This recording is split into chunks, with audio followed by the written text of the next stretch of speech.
You wouldn't last a night without this object in 1700. Tonight, we'll drift gently back in time to a world before switches, before streetlights, before screens that glowed in the night. It's the year 1700. The sun has set, the sky is blanketed in black velvet, and inside every home, one simple object becomes the guardian of the night, a small flickering flame, housed in wax, standing silently on a table or mounted on a wall. The candle? You wouldn't last a night without it. Not here, not now, not in 1700. So close your eyes, breathe in slowly, and come with me as we follow the flame. Part 1.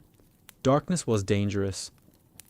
In the 1700s, nightfall wasn't just inconvenient, it was absolute. There were no electric grids, no flashlights, no headlights.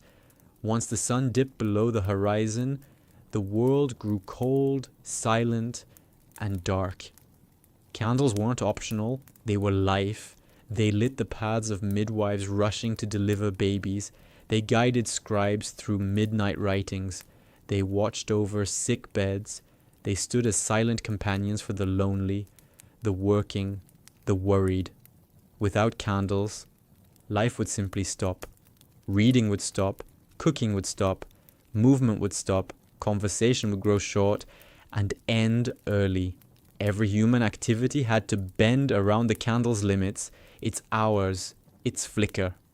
Part 2. The craft of light-making candles was no simple task. In most homes, they were made by hand, painstakingly. There was tallow, rendered from animal fat. It smelled strong, smoky, earthy. Poorer homes used it because it was cheap, but it smoked, sputtered, and stank. The wealthy preferred beeswax, golden, clean, sweet-smelling. It burned longer, brighter, purer. Each candle took time. You had to melt the wax, dip the wick again, and again, and again, layer after layer. Patience was part of the flame.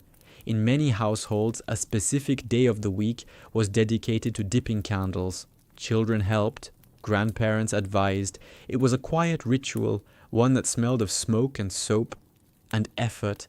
The act of making light was an act of care. As twilight descended in the 1700s, families gathered where the flame lived. There was no rushing, because light was a luxury. A single candle might need to last several nights. So instead of moving from room to room, people stayed close. They shared the same space, the same glow, the same quiet. In wealthier homes, several candles might shine together, casting elegant shadows along velvet drapes or polished wood. But in humble cottages, one small flickering flame had to do the work of many. And it did. It slowed the rhythm of life. Evening wasn't for working late. It was for being present. Children sat wide-eyed as elders whispered stories of ancestors, spirits, or faraway places. Fathers carved wood, wrote in faded ink, or simply sat in thought, listening to the crackle of the hearth or the wind tapping at the shutters. And when the candle burned low, shadows crept in, slowly, gently, as if night were tucking the house in. The candle didn't just give light, it gave order, meaning, and rest. But candles held more than warmth and light. They held courage.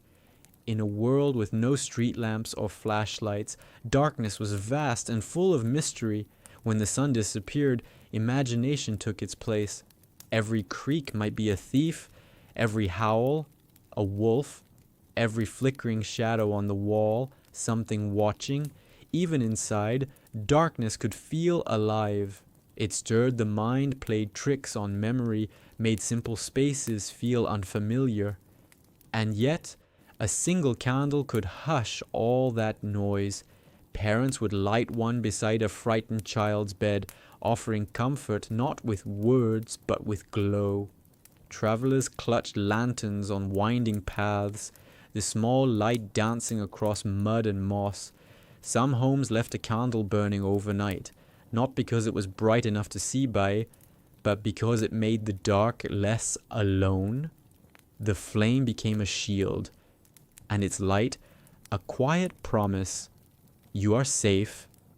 In towering cathedrals, they flickered like stars beneath vaulted ceilings, illuminating stained glass, casting halos around statues, and marking the hours of prayer.